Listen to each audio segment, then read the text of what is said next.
welcome to the Art of Being Human. I'm going to start out with just a little review so we know where we've been in the last year.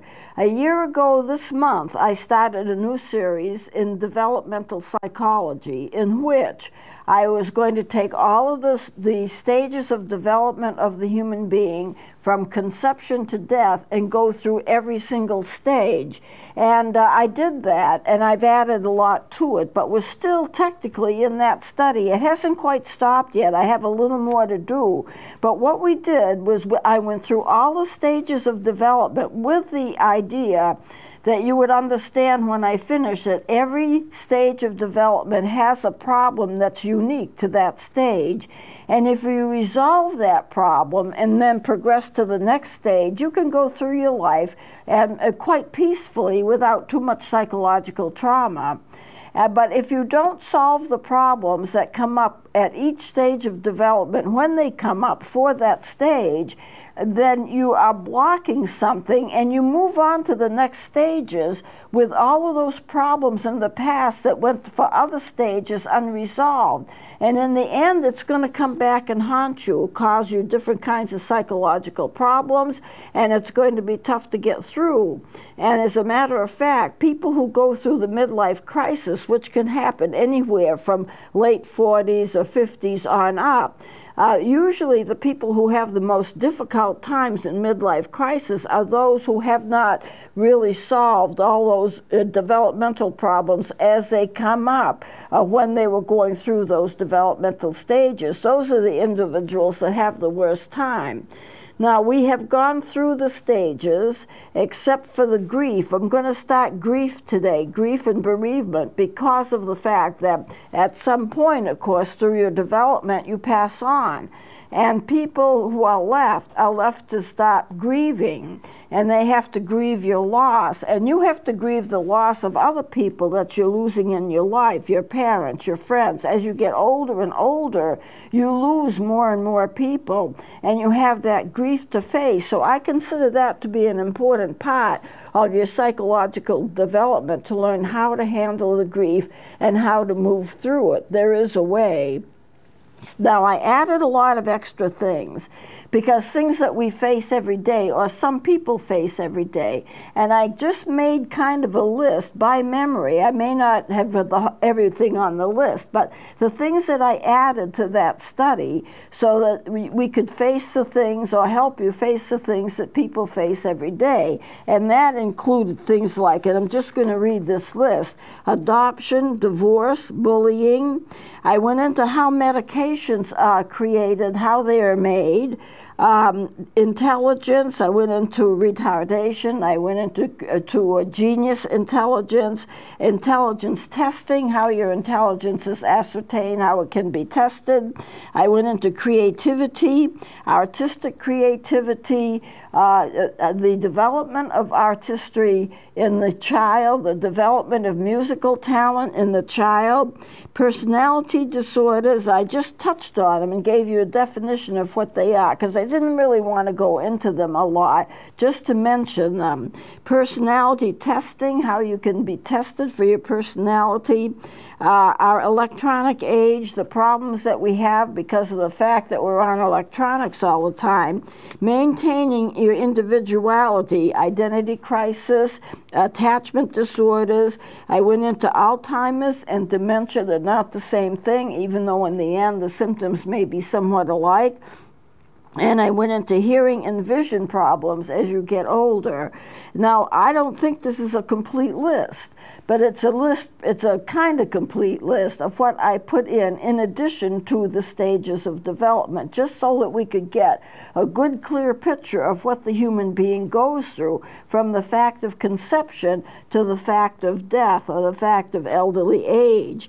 Now, I want to go into grief and bereavement, because as we get older, we do grieve because a lot of our friends are gone, a lot of our relatives are gone, our parents have passed on, and that definitely is a problem that we have to face. So I need to go into that.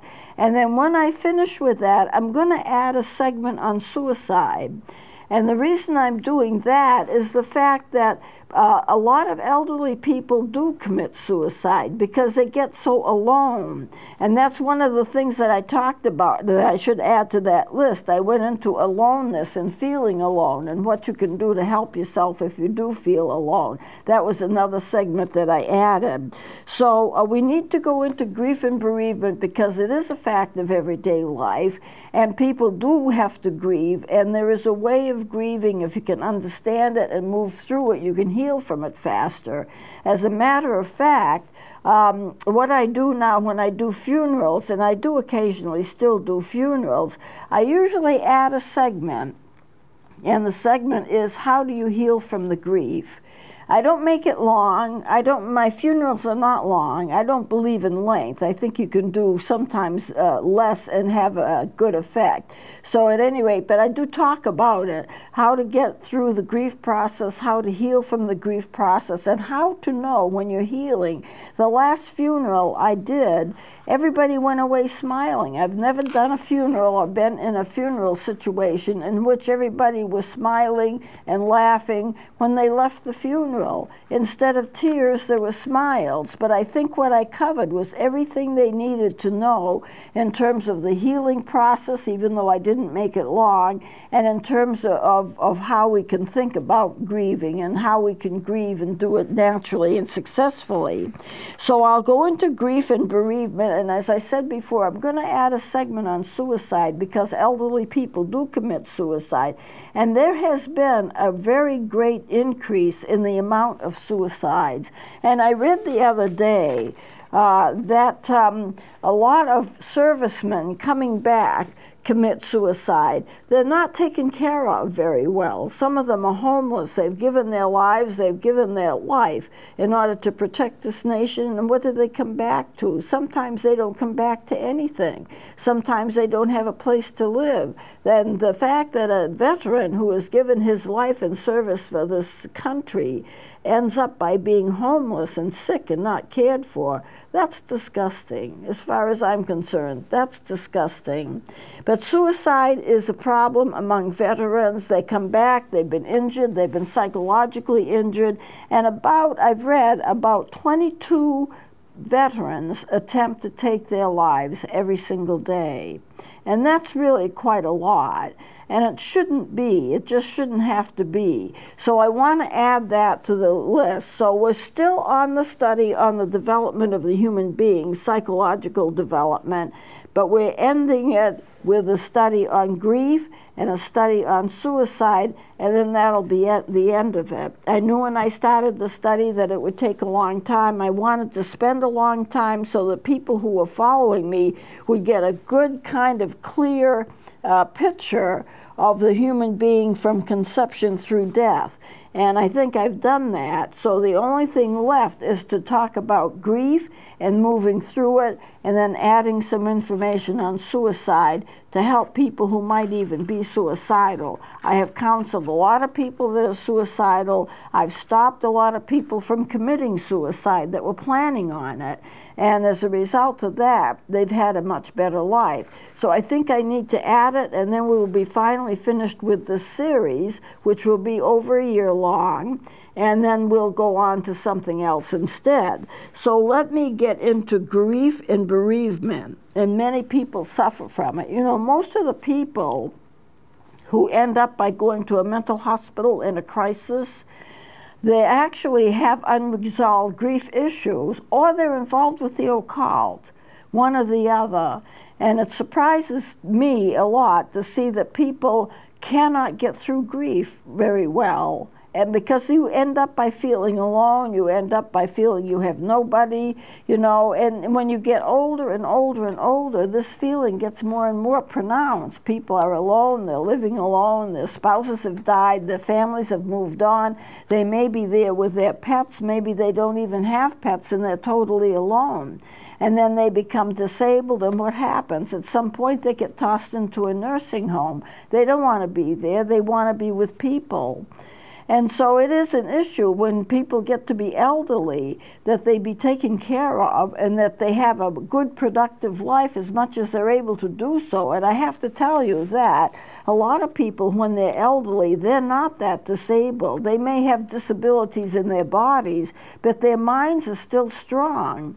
And they can be still creative. I think it was Grandma Moses, who was a painter, a very well-renowned painter, did beautiful artwork. She didn't even start painting until she was in her 80s. And so it is not a given that when you get older, that somehow you're going to be mentally not able to cope. Some people have difficulties. They do get Alzheimer's, and a lot of times Alzheimer's doesn't show up until 65. But that doesn't mean everybody gets Alzheimer's. It means that some people are creative and healthy and want to do things, and they're not disabled. You don't put them in a box and say, oh, well, they're 80 or they're 90. Of course they can't do this. Of course they can't do that. Creatively, their minds are still intact. Physically, they may not be so good, but emotionally and intellectually, their minds are in good shape. So let's go on with the grief and bereavement. Bereavement is the actual loss itself. You are bereaved of a person who just died, or a pet that just died. That can be terrible too, but you have to remember that grief is a response to it. So grief occurs as a result of loss, and we often think of a loss of a loved one as being the reason why we grieve, and in many cases, of course, that's true, especially when you're talking about developmental psychology and you're talking about the end-of-life issues for people. But there are a lot of other losses, and a lot of people grieve for a lot of different reasons long before they get to be elderly. For example, unemployment can cause grief. Divorce, moving, miscarriage, loss of a pet, loss of health. You can grieve the loss of yourself, especially if now you have a terminal illness. Also, survival of a catastrophe. When you survive and others don't, that can be a grief-stricken situation as well. The process of focusing on grief is the same as if you were just diagnosed with an illness. Now, this is a situation which I hope you can understand.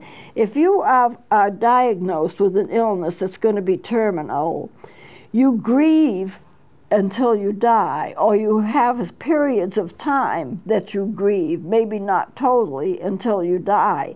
You go through the same stages of grief knowing that you're going to die as a person who goes through once you've passed on and they're grieving your loss. These stages are just the same. So if you were diagnosed with something and you knew that you were going to lose your life, or you're going to be disabled, like for example, you were diagnosed with Alzheimer's or something like that, and you knew you were going to be disabled, you go through the same stages of grief knowing that you're going to lose something. It's like an anticipatory grief, as a person would go after an individual had passed on. They go through that same stages of grief. So you can understand that better. The stages are the same. You know, I tend to think that we go through grief in two ways. If you are a Christian, if you have any religious interests at all, you can face it like, well, there's a homecoming. You know, we're going to meet the person that we miss so much later on. There is such a thing as heaven. That's where they are. They are all right. We will follow them. We will see them. So you can focus on an afterlife. And that's very, very helpful. People who have a faith can face death in a lot different manner than people who do not have a faith. Because if you do not have a faith, once a person is gone, they're gone. You have their memories, but that doesn't bring them back. People who say, oh, it's all right, I have their memories with me. Well, that's still not satisfying, because what you want is the person.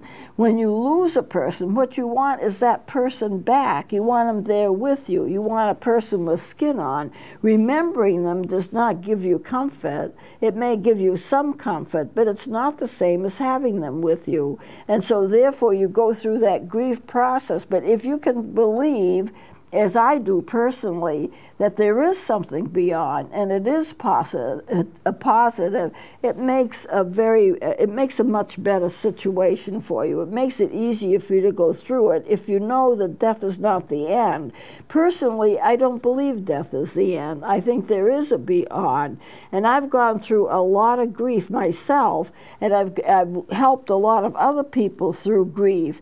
I've recently done a funeral in which I focused on the afterlife and the fact that there is a reunion coming, and it seemed to help a lot of people. And so this is the way we do it. We either focus on the afterlife, or we go through those stages of grief in which all we can concentrate on is the fact that we have a terrible loss, and that loss is irreplaceable, and there's nothing that can bring that person back. I actually think, however, that in order to have a successful grief and a successful conclusion to the grief process, we really need to do both. Because I don't care how much faith you have, when a loved one dies, it is a loss, and you go through those symptoms of loss. And so therefore, I think we really have to do both. But I think that if you work through it and you have a spiritual frame of mind about it, it makes the stages of grief so much easier to get through, because there is something else, and you haven't really lost a person completely. I said it when I took part in the most recent funeral that I took part in, which was very recent. I said, if you could think of somebody passing, it's like they're driving a car, and they shift the gears, and they change their lanes, and they move forward, but they don't stop. They keep going. And so it's like a change of direction, a change of location, a change maybe of the travel, but that doesn't mean that they're really gone. They may be in another dimension, they may be in a different location, but they're not completely lost to us. Now, if I believe that a person, when they died, they just die and there's nothing more to come, well, that's a loss that a lot of people just have a terrible time accepting. And closure is very important, whatever stance you take, and I'm not telling you what to believe and not believe, but closure is very important, because in a closure, and this is what a funeral should do for you, sometimes it does and sometimes it doesn't, sometimes it aggravates the grief more, but if it is a successful funeral, you can successfully say goodbye to a person, keep the memories with you that are good, and then just go on with your life. And it doesn't mean that you're not going to remember them, but it means you have a successful conclusion and you can move on and you don't get stuck. The problem with a lot of grief, people who are suffering grief, is that they get stuck in the grief process. And when they get stuck in the grief process, they don't move through it. And if they don't move through it in a positive way, what's going to happen is they'll get stuck in that grief process, and that grief can remain with them for years. That's why I say a lot of people that end up in a crisis situation going to a mental hospital for help, or some kind of a psychiatric unit in the hospital for help, a lot of them have unresolved grief issues. There was no closure. If there's closure, you remember, but it doesn't have to haunt you for the rest of your life. If you don't have the closure that you need, you're constantly suffering from the grief because there's no conclusion. And you can be stuck in the grief process for years and years and years. It's like it never goes away. And so therefore you have to deal with it all the time. You really need to have a funeral, and you need to have closure or some kind of a service, sometimes maybe just a group meeting. I remember one kind of funeral that I went to for a friend of mine. and they just gathered around. They had a picnic. They gathered around in a circle, and they talked about the person. Each person was allowed to say anything they wanted to say, but they didn't have to say anything if they didn't want to. And then they kind of closed it off with a brief prayer, and that was it. But that was closure for them. The important thing is that you get closure in some kind of way. The funeral is the usual way to do it, but you can be creative about it too and get closure in different kinds of ways. So I want to move on from here. The loss of a person is something like a psychological amputation. You feel like there's a loss. You feel like something's been taken from you. And it's true, something has. And incomplete grieving will impair healing, and it can last for years, as I've said before. And you don't want that to happen. You've got to move through it. Take the time that you need. It may take a long time. It may not take a very long time. People grieve in different kinds of ways, and it lasts for different lengths of time. But if you get the closure from you that you need from it, then that's the important thing. And it means also, though, that you have to be willing to go through the emotions that are somewhat painful. People try to deny going to funerals, or they won't go to funerals because they don't want to face the emotions, the intense emotions that they have. The emotions that you get in the grief process are very, very intense, but they don't necessarily last a long time. If you're getting closure, you kind of get into a mode where you intensely feel the loss, and then you move out of it, and it's there, but not so strong. And then you move through it, and you can find that the memories are there. You remember the person, you still love the person, you still miss the person, but at the same time, you don't have to be impaired by the loss. You can move on, you can live your life, and the closure has occurred. And that's what a good funeral should do for you. And that's what, when I do a funeral, that's what I aim for. But some people do have difficulties, and the grief lasts for a long time. And so I want to get into that further. We're just about out of time now, so I'm going to close it here, and then we'll get into it more deeply next time. So I hope that you'll continue to watch, because I think this will be, if you're having trouble with grief, I think this will be very helpful for you. So we'll close it here. Please join me next time.